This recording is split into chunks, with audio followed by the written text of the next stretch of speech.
My name is Porshia Jordan, and I'm here speaking with Cotina Henson.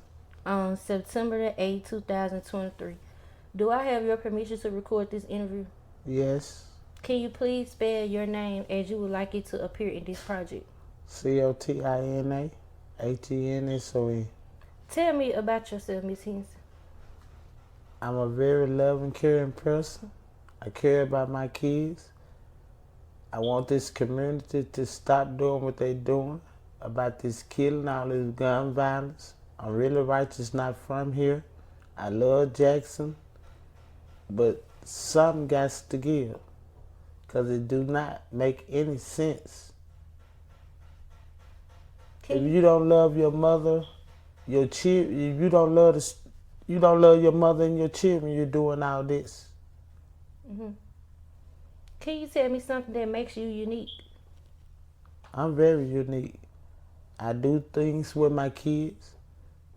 I don't hang out like that, but I go for the grocery store and everything else. And I hate the violence. I hate all these people walking in stores with guns on them. My kids are scared of guns like that. I do not like that. It's something needs to be done. So do you think if the guns weren't permitted or people, could have a chance so easily to get a gun, do you think the violence would be down? Yes, I do.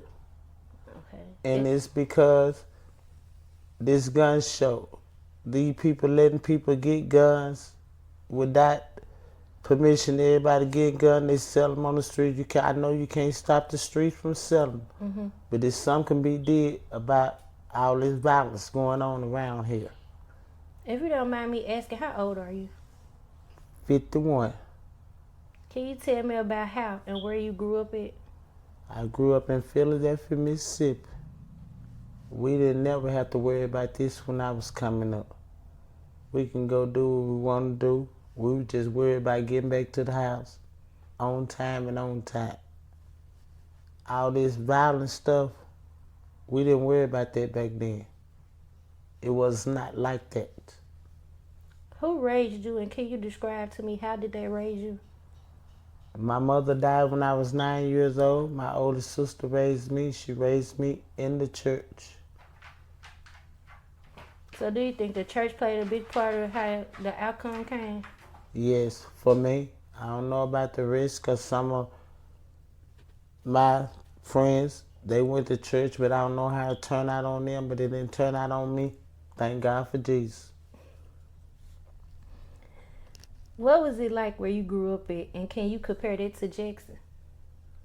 When I growed up, where I growed up, Philadelphia, Mississippi, it was nothing like this. But now, I moved down here. Philadelphia is about like this. They on the map too. I ain't got no date set to move back to Philadelphia. I on the way from here. I love Jackson, but I gotta get away. Can you tell me the story of the day you moved to Jackson? It was fine and lovely.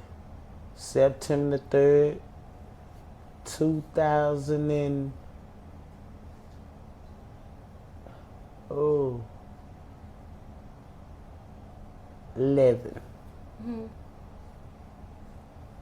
Describe what a typical day from your childhood looks like. Wasn't nothing like this. I had to made my childhood. Can't even let kids outside to play right now. You never know who coming through or whatever, wherever you stay at. Apartments or a house, they can talk about the project. The project's no better than the house, because you never know who coming through and what somebody gonna do. Can you share a memory with me from your childhood that stand out to you above any other? Yes, I had a good childhood. This is not, baby. Can't get it. Can you tell me, do you have a special memory or something from your childhood that's exceeded past any other memory you ever had?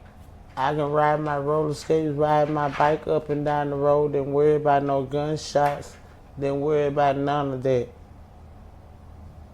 Do you think that's because the way some kids are raised then to now? Yes. Yes, because they have guns in their home. They leave it unprotected. And I don't know. Some kids are just, you know they need help. You just got to get them help. Right. Tell me about your experience of becoming a parent. First, I thought I wasn't going to make it. But after I started having all these kids, I knew I was going to make it. And I got no other choice because I got 2 innocent grandkids that cannot defend for themselves, and I got to do it. That's why I try to teach them the right way so I don't have to do the violent way. If you don't mind me asking, how many children do you have? 6. If you are raising children now, can you describe to me what a typical day looks like for you guys? It be hectic some days because their daddy is not in the household. I don't have no man in the household with me. It's just me and the good Lord. But thank God for Jesus, we live. I catch it, but I just pray.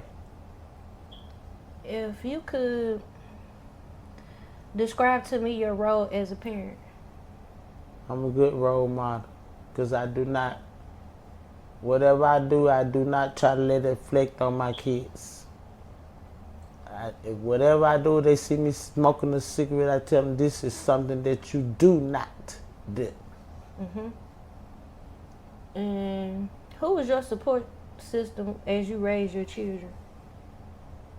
Jesus Christ, me and the good Lord. Can you describe to me what a support system looks like? I never seen it. How do you compare the way you were raised and how children are being raised today? Very difficult. Because these kids these days, then they got the system messed up. You can whoop your kids. You don't be trying to bruise your kids. You put a switch on, you know you're going to have a little weapon or whatever, but then they want to send you to jail and they ain't going to do nothing but rape them, kill them or whatever. So you think disciplinary should play a big factor in it? Yes. Raising children? Yes. Okay. As long as I don't kill you.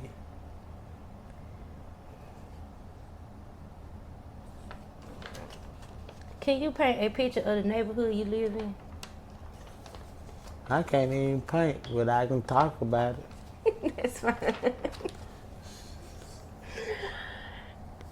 Can you tell me? It's all right because I wouldn't have never moved over. It's all right. It's just what you make of it. How do you feel about your neighborhood? It's cool.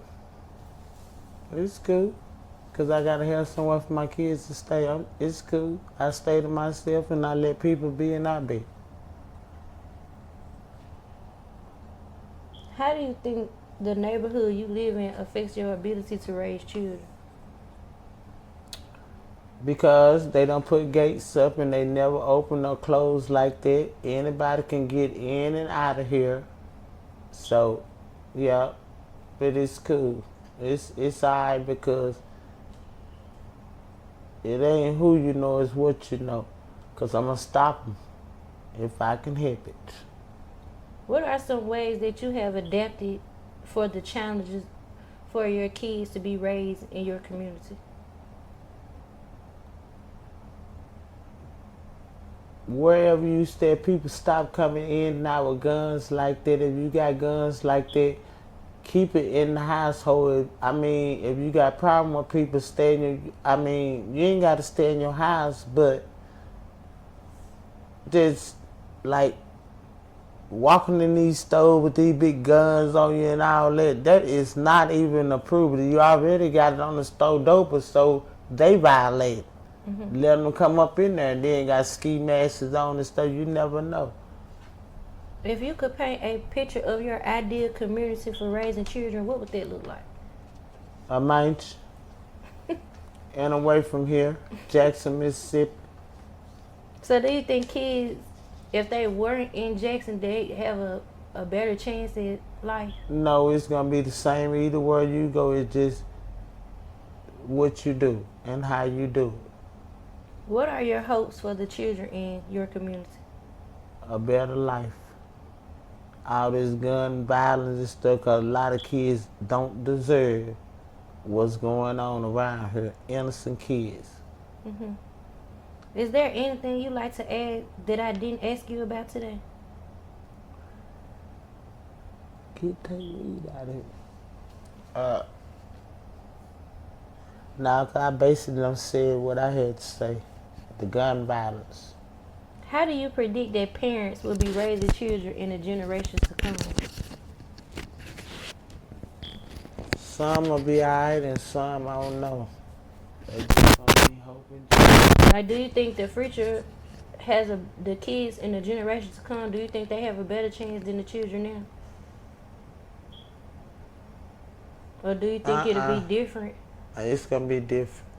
'Cause too much going on now. You got 15, 16 years old like the 6-year-old, you know. Mm-hmm. It's gonna be a whole lot different. 'Cause these days and time, these kids might come out walking and talking. Can you tell me some new obstacles you think the children in the future will have to face?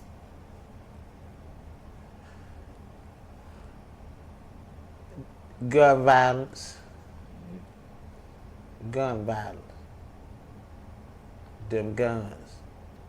In what ways do you think that sharing your own story and ideas will benefit your children for the future generations to come? If somebody listen to everything somebody got to say, especially about gun violence and everything, people listen, get it in order. I know I ain't got my kids in order like that, but I tell them that ain't the only way to solve a problem. There's many ways to solve a problem. If you could tell the children in the future one thing, what would it be? Go to school, get an education, make something out of yourself. Well, Ms. Henson, I greatly appreciate you taking your time out to have this interview with me today.